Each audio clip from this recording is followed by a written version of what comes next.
Thanks, Jim. That was a really good speech, and I'll talk about the media. But I think the huge point that Jim makes there is that disruption's coming in each and every way, and you can't sit on your backside and think, I've cracked it. You know, the guy with the 3D printer that can print buildings is going, brilliant, and the architect who come up with the plans is going, this is fantastic. What I'll do is I'll trademark this design and nobody can ever touch it.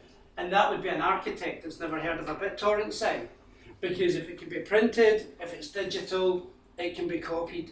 So you see, even the disruptors are constantly being disrupted.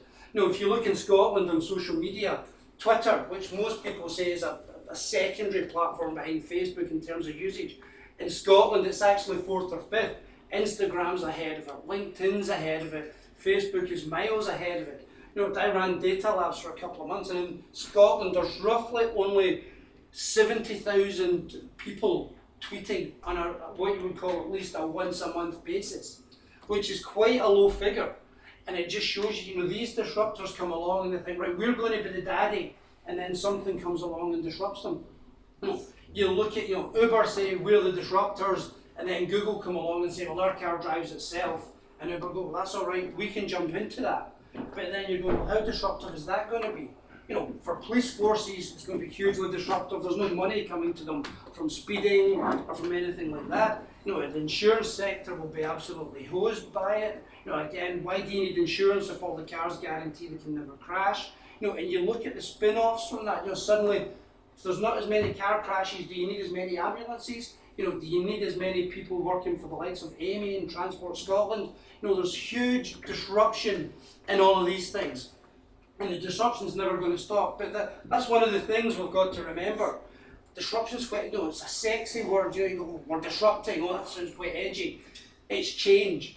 And change has always been there. And the media has learned that the hard way. From the days of when there was just email lists, and you had Celtic fans that wouldn't buy the Daily Record. What you do is one person out of an email list of 1,000 would buy it, scan it in through OCR, and put it all online for people to read and argue about. And that to this day still, people copy and paste, they take screen grabs, and it just keeps going. Vice, who everybody said was a great disruptor, showing the media how it could be as a 21st century model, has just laid off more or less its whole UK operation, with the exception of 2 or 3 people. So it's not only that the disruptors are being disrupted, the disruption's coming quicker and quicker and quicker. And Jim makes a very, very good point, is that how do we train for this? Who's guiding, who's leading? What's the path forward here? Where's the roadmap? Do we look to Dundee and go, well, how did Dundee do it? And the obvious truth is, Dundee did it by being completely ignored.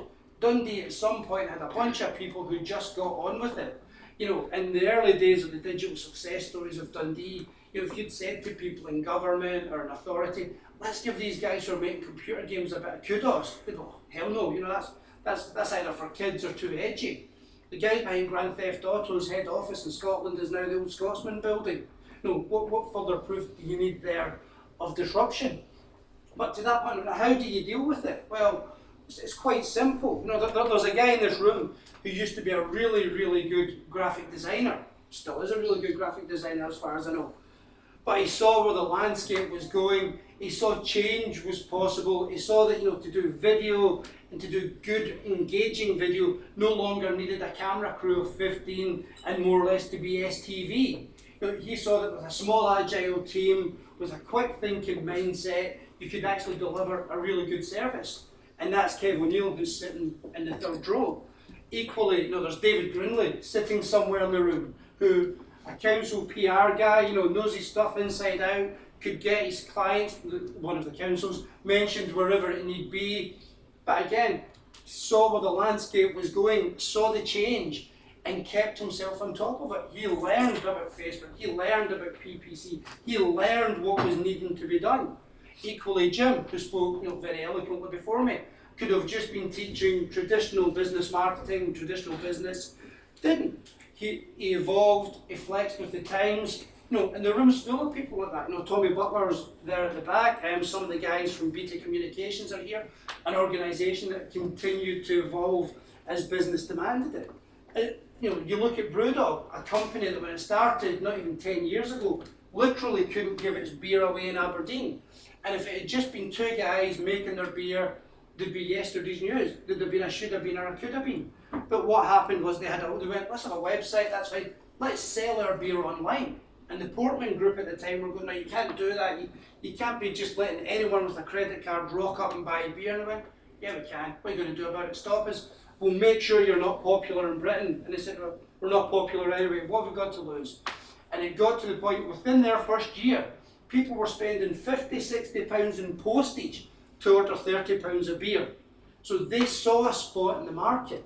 And what these people and what these ideas have all got in common is they saw a gap. They saw something that was not just ripe for change, but needed changed, needed improvement. And that's a continuous theme through digital disruption. You look at the fintech, I think calling it a revolution is a bit over the top at the moment, but we're certainly in the early throes of that. You look at fintech, that hasn't started with anyone going, I'm 100% happy with my bank. I'm so delighted that I need to go to a branch between 9 and 4 and that's it. No, everything that has evolved in the digital sphere in the last 5, 10 years has came from dissatisfaction around something. It's came from someone going, that could be a little bit better. That could be a little bit more informative. Skyscanner. Most people go, well, it'd be nice to be able to find flights. A couple of guys went and did that. And again, those guys haven't sat on their backside. They've kept evolving. You look at Fanjo. Again, even though based in Scotland, if they had tried to do that in Scotland, it wouldn't have worked as well. They saw the opening in the market in America, went for it, and now a unicorn. Fantastic luck to them. But what's the trick here? Because obviously you're saying, well, there's disruption, that's lovely, we know that's the theme of tonight. Things are changing quickly, but what can we do about it? We're just the young guys mostly, we'll even include Jim in that, we'll make him feel useful for a couple of minutes. You're going, well, it's all about digital leadership, surely, it's something that Kev runs 29 studios, it's up to him to guide down. David at Falkirk Council, it's up to him to guide others, to tell his team, this is how we're going to do it. This is the future. It's not necessarily the case. One of the things everyone too often looks at in leadership is this idea of, leadership talks down. And you know what? Think back to even when your parents told you to tidy your room, or eat your dinner. You didn't. You just didn't give a damn. You're off if I've got to. True leadership in the digital era, and this is what brings back to the people I've spoke about tonight. True leadership comes from inspiring up the way. It's not about having the leaders tell you. It's about you leading the leaders and going, here's how we do this. I've seen this opportunity. I've seen this way we can improve our business, the way we can deliver a better service to people fundamentally, as most digital offerings are. Here's how we can make things better for people. And that's the part that everybody in this room should take away. As Jim says, are we sleepwalking into this digital tsunami as opposed just to the wet tsunami outside? The question is this: how do you do that? You just do that by talking, by convincing, and more by leading from the bottom. And that may be, you can't run into your business tomorrow and say, we need this huge responsive website, let's pull the business plan out and totally rip it up. It's incremental. No one goes, Brewdog didn't go from those two guys and those 50 crates of beer to having, I think the last turnover somewhere about 40 million. That didn't happen overnight. That was 10 years of belief, 10 years of making a godload of mistakes. And that's the other important thing to remember here. And especially, quite often where we are just now in Scotland, we try not to remember that, but everyone gets remembered for their success. And then they either they make one slight mistake and they're hammered for it, or they start off by making a mistake and they get absolutely gubbed, before they've even had a real chance of going at it. To be a digital disruptor is to acknowledge that you will make mistakes. You will make tons of mistakes. You might make 60 mistakes, but it's what you do that 61st time. It's what you do that 101st time after you fell down 100 times. That's what counts. That's how you lead. You show people by example. You show that the disruption's constant, but you just remember to the people that are afraid of it, it's change. And change has been inevitable from the very early days of mankind. We don't go about on horses. You know, we've got nice cars, you know, we now have cars, we're going to cars that drive themselves, we might go to Hyperloop and not even need cars at some point. The change is there, but the change starts with us in the room. That's very Californian, you know, for a Thursday night Glasgow, isn't it? The change is in us, it is. But it's a cliche, but it's true. You know, if we want to change the world, if instead of just going, Glasgow should have been this, Edinburgh could have been that, we could have been digital amazing, you know, world class, and I'm not convinced world class is a great phrase. I prefer the phrase customer class. You know, if your customers are happy, if the people who you deliver a product or change to are happy, the rest of the world can sod off or become a customer and be happy as well.